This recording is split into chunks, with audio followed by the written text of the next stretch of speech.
This is your host, Danny, and this is English Plus Podcast. Today, we're starting with a new type of episode in English Plus Podcast. We will have these episodes every other week, and they're called Ask Danny, who is obviously me. You can send me your suggestions to talk about anything you want to learn more about, and I will answer your suggestions in a full episode if your question requires it, or if the answer is not long enough to make an entire episode based on it, I will definitely answer your questions by email. So, to have your questions featured on English Plus Podcast, and more importantly, to have the things you need explained on the podcast, send me your questions or suggestions to ask@englishpluspodcast.com. Today, I'm going to answer a simple but very important question sent to me by Joanna from Sao Paulo. She asked how she could improve her paragraphs, and I believe this is a very important skill needed not only for English learners, but for everybody. So today, we'll learn how to write better paragraphs. So we should all be thankful to Joanna's question, as today's episode is based on it. Welcome to today's episode of English Plus Podcast, where we'll be discussing the art of crafting powerful paragraphs. Whether you're a student looking to improve your essay writing, a professional seeking to enhance your communication skills, or simply someone who wants to express themselves more effectively in writing, this episode is for you. But we need your help to keep producing quality content like this. If you enjoy listening to English Plus, please take a moment to rate and review us on your preferred podcast platform. And don't forget to share the podcast with your friends, family, and colleagues who might benefit from our discussions. With your support, we can continue to bring you valuable insights and practical tips on language learning and beyond. So without further ado, let's dive into today's topic and learn how to write better paragraphs. Excellent. Now let's start by defining what a paragraph is and what the main components of a paragraph are. Sure. A paragraph is a self-contained unit of writing that consists of one or more sentences related to a single main idea or topic. In general, paragraphs serve to break up long blocks of text and help to organize ideas and information in a way that is easy for the reader to understand.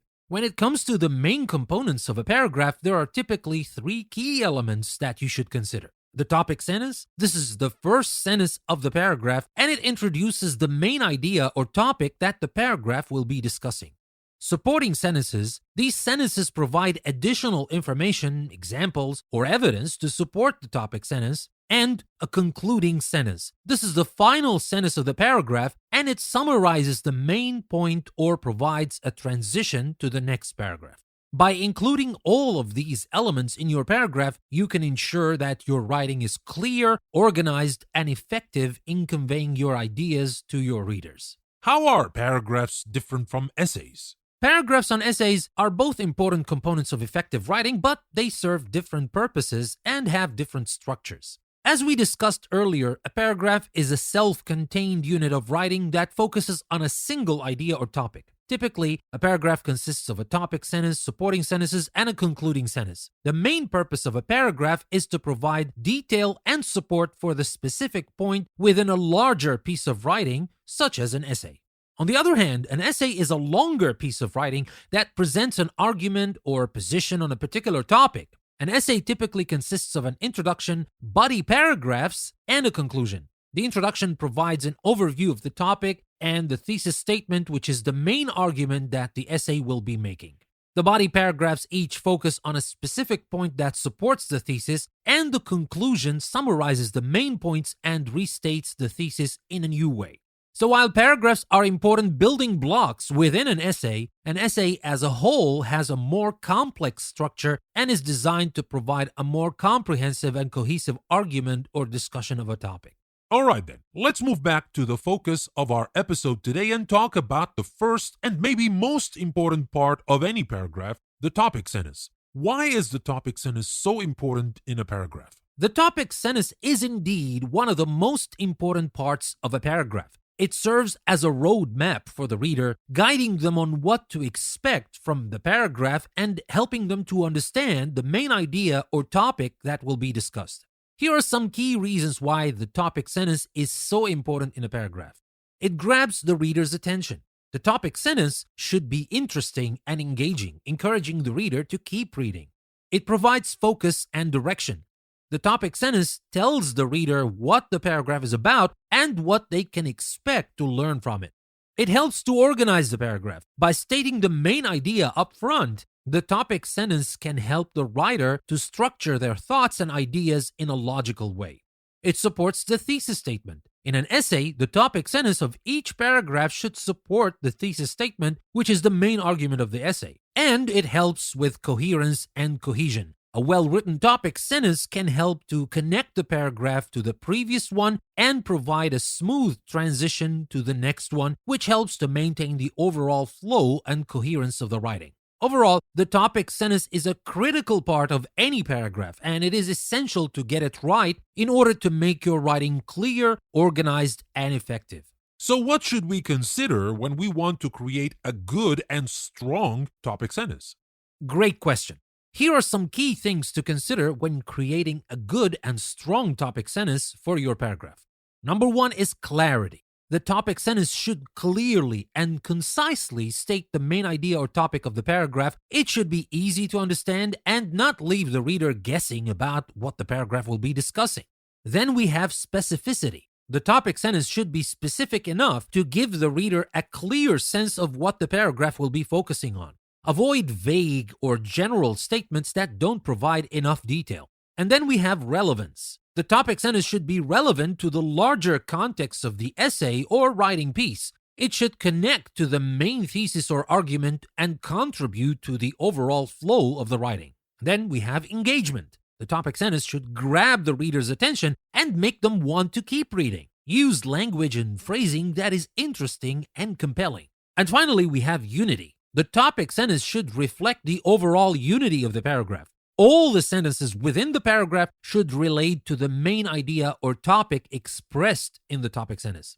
By keeping these things in mind when creating a topic sentence, you can ensure that your paragraph has a clear, strong, and effective opening that sets the stage for the rest of the writing. Let's dive in a little deeper here and tell our listeners about some good examples of topic sentences and talk about why they are good and strong. Sure, here are a few examples of good and strong topic sentences, along with an explanation of why they work well. Let's start with the first one. The prevalence of smartphones has led to a rise in social media addiction among young people. This topic sentence is clear, specific, and relevant to the larger context of the essay. It clearly states the main idea of the paragraph, the connection between smartphones and social media addiction, and ties into the larger argument or thesis of the essay. And here's another one. The benefits of regular exercise go far beyond just physical health. This topic sentence is engaging and interesting, and it offers a clear focus for the rest of the paragraph. It also touches on a potentially unexpected point about the importance of exercise, which may encourage the reader to keep reading.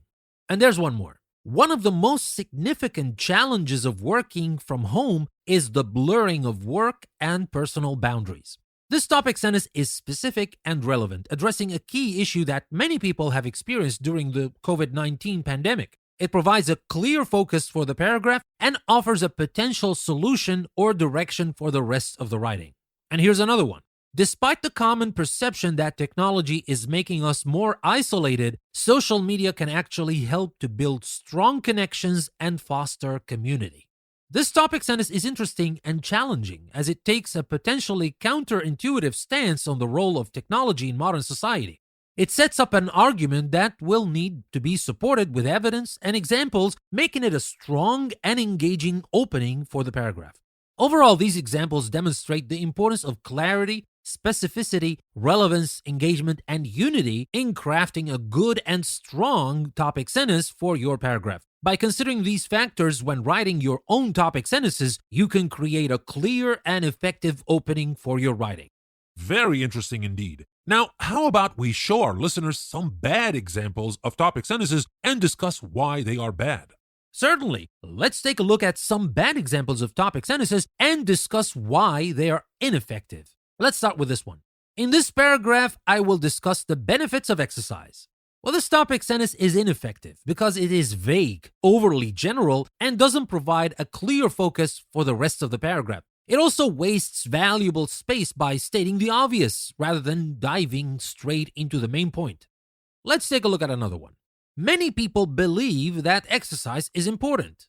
Well, this topic sentence is weak because it is vague and doesn't offer clear focus or direction for the paragraph. It also relies on a generalization or assumption rather than presenting specific evidence or examples. Let's take a look at another one. In conclusion, exercise is good for your health. Well, this topic sentence is ineffective because it is too late in the writing to introduce a new idea or topic. It also doesn't provide any new information or insight and is unnecessary in a short paragraph where the concluding sentence can serve as the conclusion. And here's one more. Exercise is good for you, and there are many reasons for this. Well, this topic sentence is again weak because it is too broad and doesn't offer a clear focus for the paragraph. It also doesn't provide any specific reasons or evidence to support the claim, leaving the reader unsure of what to expect from the rest of the writing. Overall, these examples demonstrate the importance of being clear, specific, and engaging when crafting a topic sentence. Avoid vague or overly general statements and make sure your topic sentence provides a clear focus for the rest of the paragraph. By doing so, you can create an effective opening that grabs the reader's attention and guides them through your writing. Let's take it a step further and look at some bad examples of topic sentences, criticize them, and make them better and stronger. Sure, let's do that. Here are some bad examples of topic sentences, along with potential ways to improve and strengthen them. Let's start with this bad one. People have different opinions about social media. Well, this topic sentence is weak because it is overly general and doesn't provide a clear focus or direction for the paragraph. To make it stronger, you could revise it to something like, the impact of social media on society is a subject of ongoing debate, with some arguing that it has brought people closer together, while others contend that it has led to increased isolation and loneliness. Now for another bad example. Exercising is good for you. Well, this topic sentence is weak because it is too broad and doesn't provide a clear focus for the paragraph. To make it stronger, you could revise it to something like, regular exercise has been shown to have a wide range of physical and mental health benefits, including reducing the risk of chronic diseases, improving cognition function, and boosting mood. Let's take a look at another bad one. In this paragraph, I will talk about the history of the internet. Well, this topic sentence is ineffective because it wastes valuable space and doesn't provide a clear focus or direction for the paragraph. To make it stronger, you could revise it to something like, the internet has revolutionized the way we communicate, work, and live our lives, and understanding its history can provide valuable insights into how it has evolved and shaped modern society. Let's take a look at one more bad example. I will discuss why I love hiking in this paragraph. Well, this topic sentence is weak because it is too personal and doesn't provide a clear focus or direction for the paragraph. To make it stronger, you could revise it to something like, hiking is a popular outdoor activity that offers a wide range of physical and mental health benefits, including improving cardiovascular health, reducing stress, and enhancing mood.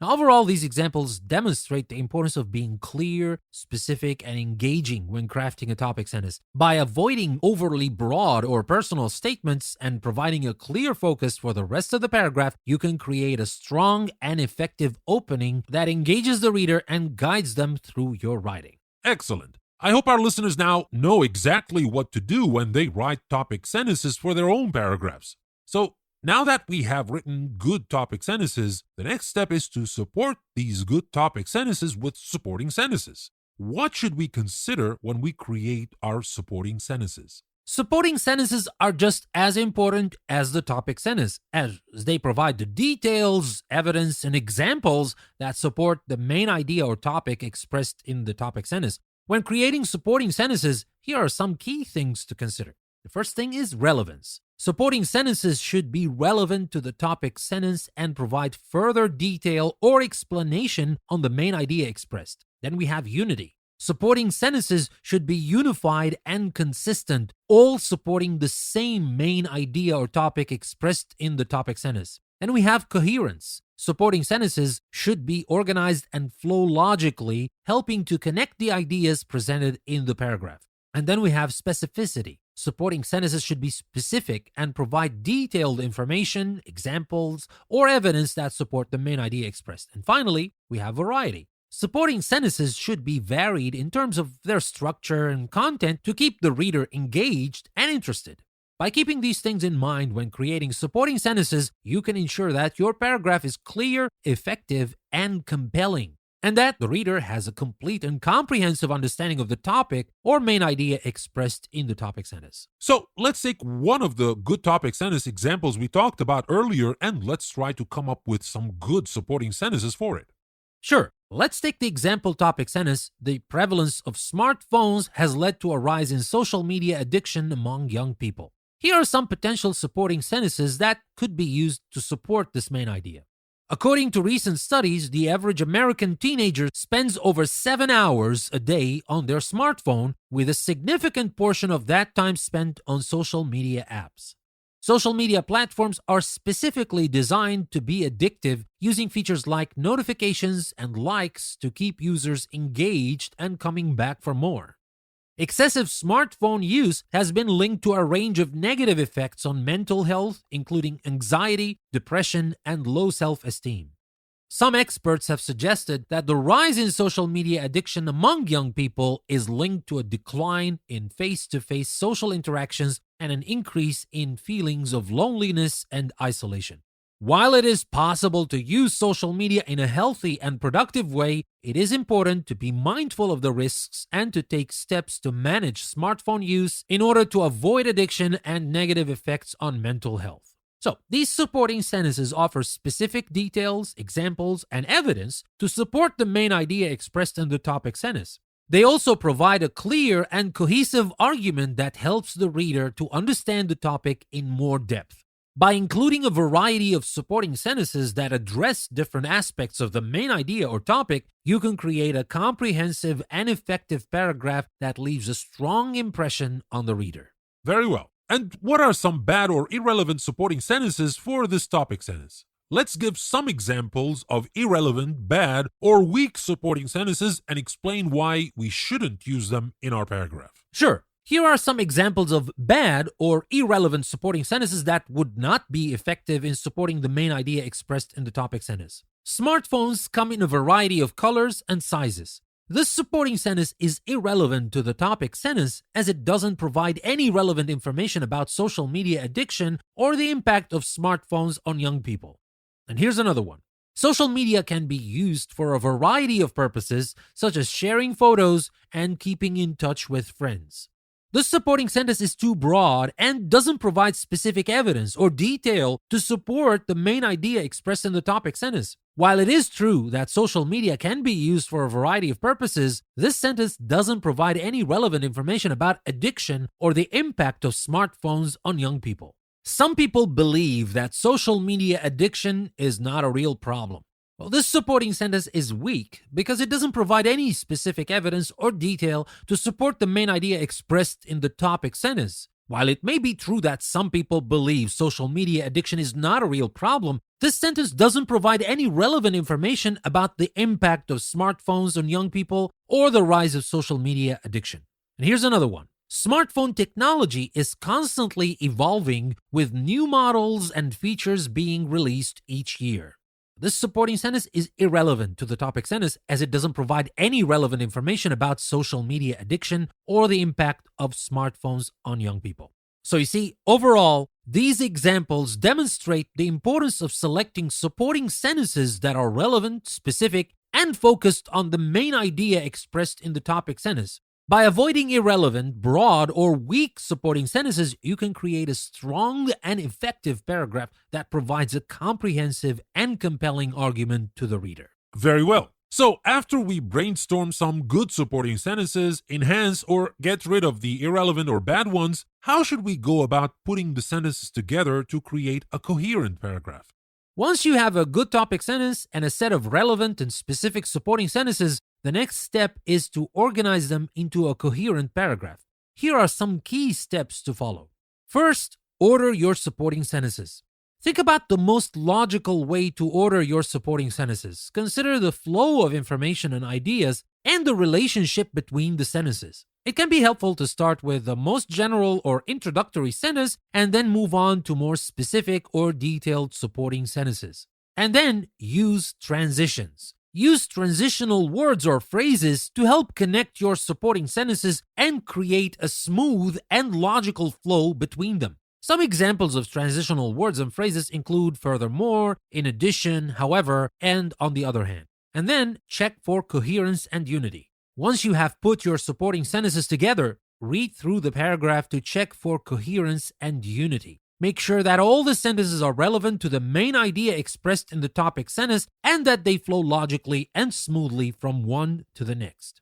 And finally, revise as necessary. If you notice any gaps or inconsistencies in your paragraph, revise your supporting sentences as necessary. Make sure that the paragraph provides a clear, comprehensive, and compelling argument that supports the main idea expressed in the topic sentence. By following these steps, you can create a coherent and effective paragraph that engages the reader and supports the main idea or topic expressed in the topic sentence. Now, let's do that for the paragraph we've been working on. We came up with a good topic sentence, good supporting sentences. Now let's put everything together and add a concluding sentence. Sure, let's put everything together to create a paragraph based on the topic sentence. The prevalence of smartphones has led to a rise in social media addiction among young people. Here's one example of how this paragraph could be organized. Smartphones have become ubiquitous in today's society, with young people in particular spending a significant amount of time on their devices. According to recent studies, the average American teenager spends over 7 hours a day on their smartphone, with a significant portion of that time spent on social media apps. Social media platforms are specifically designed to be addictive, using features like notifications and likes to keep users engaged and coming back for more. This excessive smartphone use has been linked to a range of negative effects on mental health, including anxiety, depression, and low self-esteem. Some experts have suggested that the rise in social media addiction among young people is linked to a decline in face-to-face social interactions and an increase in feelings of loneliness and isolation. While it is possible to use social media in a healthy and productive way, it is important to be mindful of the risks and take steps to manage smartphone use in order to avoid addiction and negative effects on mental health. In this paragraph, the topic sentence is followed by several supporting sentences that provide specific evidence and detail to support the main idea expressed in the topic sentence. The paragraph begins with a general statement about the prevalence of smartphones in society and then moves on to more specific supporting sentences that address the impact of smartphone use on social media addiction, mental health, and social interaction. This paragraph ends with a concluding sentence that summarizes the main points and emphasizes the importance of being mindful of the risks associated with excessive smartphone use. This is just one example of how you could organize a paragraph based on a topic sentence and supporting sentences. The key is to use logical organization, clear and specific supporting sentences, and a strong concluding sentence that emphasizes the main idea or topic expressed in the topic sentence. But you didn't use a lot of transitional words in the paragraph. Is that okay to do, or should we always try to add transitional words? Using transitional words and phrases can be helpful to create a smooth and coherent flow in your writing, but it's not necessary to use them in every sentence or even in every paragraph. When using transitional words and phrases, it's important to use them appropriately and to avoid overusing them, which can make your writing sound forced or artificial. In the example paragraph we created, some of the sentences are connected using transitional words or phrases such as according to, specifically designed to, and some experts have suggested. These transitional words and phrases help to connect the sentences and create a smooth flow of information.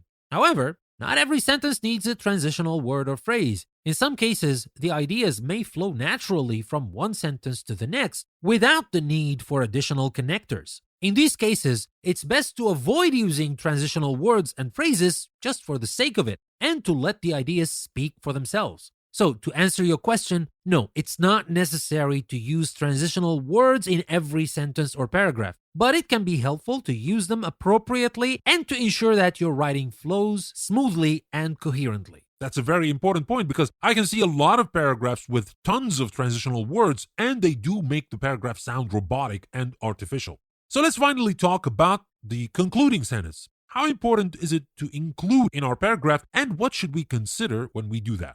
The concluding sentence is an important part of a paragraph as it provides a final thought or summary that helps to tie together the main idea or topic expressed in the paragraph. When creating a concluding sentence, here are some key things to consider. First thing is to restate the main idea. The concluding sentence should restate the main idea or topic expressed in the topic sentence using different words or phrasing to emphasize the point. Then you can summarize the supporting sentences. The concluding sentence should summarize the key supporting sentences presented in the paragraph, highlighting the most important information and insights. And then you can provide a final thought. The concluding sentence should provide a final thought or insight that helps to wrap up the paragraph and provide a sense of closure to the reader. And finally, use clear and concise language. The concluding sentence should be clear and concise, using language that is easy to understand and that emphasizes the main point. By following these guidelines, you can create a concluding sentence that reinforces the main idea or topic expressed in the paragraph and provides a final thought or insight that leaves a strong impression on the reader. Alright then, so how about paragraph types? We will not dive deep into that in this episode, but let's give our listeners a taste of what we may talk about next time. Not all paragraphs are the same. We have different types of paragraphs. Can you tell us about the main types of paragraphs that we commonly need to write? Sure, there are several different types of paragraphs that we commonly write, each with its own purpose and structure, and here are some of the most common types. We have the narrative paragraph. This type of paragraph tells a story or recounts an event, often in chronological order. Narrative paragraphs typically include sensory details, dialogue, and descriptive language to bring the story to life. And then we have descriptive paragraph. This type of paragraph uses sensory details and descriptive language to create a vivid picture of a person, place, or thing. The goal is to help the reader visualize the subject and create a sense of atmosphere or mood. Then we have the expository paragraph. This type of paragraph provides information, explanation, or analysis of a topic or concept. The goal is to present the facts and provide a clear understanding of the topic. Then we have the persuasive paragraph. This type of paragraph is used to convince the reader to take a certain action or adopt a certain point of view. Persuasive paragraphs typically use evidence, facts, and emotional appeals to make their argument. Also, we have the compare-contrast paragraph. This type of paragraph compares and contrasts two or more things, providing similarities and differences. The goal is to help the reader understand the similarities and differences between the subjects. And finally, we have the cause-effect paragraph. This type of paragraph explains the relationship between a cause and its effect. The goal is to help the reader understand how one event or situation leads to another. By understanding the different types of paragraphs and their structures, you can better organize and communicate your ideas effectively in your own writing. We will definitely talk in more detail about each of these types in our upcoming writing episodes, but let's wrap up our topic for today. Let's give our listeners a summary of what we talked about in the form of a list of do's and don'ts to help them remember the key points they need to remember when they want to write better paragraphs. Sure, here's a summary of the do's and don'ts for writing effective paragraphs. Let's start with the do's. Start with a strong topic sentence that clearly expresses the main idea or topic of the paragraph. Use specific, relevant, and varied supporting sentences that provide evidence, examples, and details to support the main idea. Organize your supporting sentences in a logical order and use transitional words or phrases to create a smooth and coherent flow. Include a concluding sentence that restates the main idea and provides a final thought or insight. And finally, use clear and concise language that is easy to understand and engages the reader. And here's a list of the don'ts. Don't use irrelevant or weak supporting sentences that don't support the main idea. Don't use overly broad or general statements that don't provide specific evidence or detail. Don't overuse transitional words and phrases, which can make your writing sound robotic and artificial. And don't use unclear or confusing language that makes it difficult for the reader to understand your point. And finally, don't forget to revise and edit your writing for clarity, coherence, and organization. By following these do's and don'ts, you can create effective and engaging paragraphs that communicate your ideas clearly and effectively. Perfect. I really hope our listeners benefit from the information we provided in this episode, and we will definitely talk more about writing in the episodes to come. We will cover different types of academic and creative writing. I hope you enjoyed talking about paragraphs today as much as I did. I certainly did enjoy discussing paragraphs with you, and I look forward to exploring other aspects of writing in future episodes. And to our listeners everywhere, thank you very much for tuning in to this episode of English Plus Podcast. Today we discussed how we write better paragraphs, covering the key components and techniques for creating effective and engaging paragraphs. Whether you're a student or a professional, having strong writing skills is essential for communicating your ideas clearly and effectively. We hope you found this episode informative and useful, and we encourage you to put these tips into practice in your own writing. If you enjoyed this episode, please consider leaving a rating and review on your favorite podcast platform, and don't forget to share the podcast with your friends and colleagues who may find it helpful as well. Join us next time for another exciting episode. Until then, keep practicing and stay tuned to English Plus Podcast.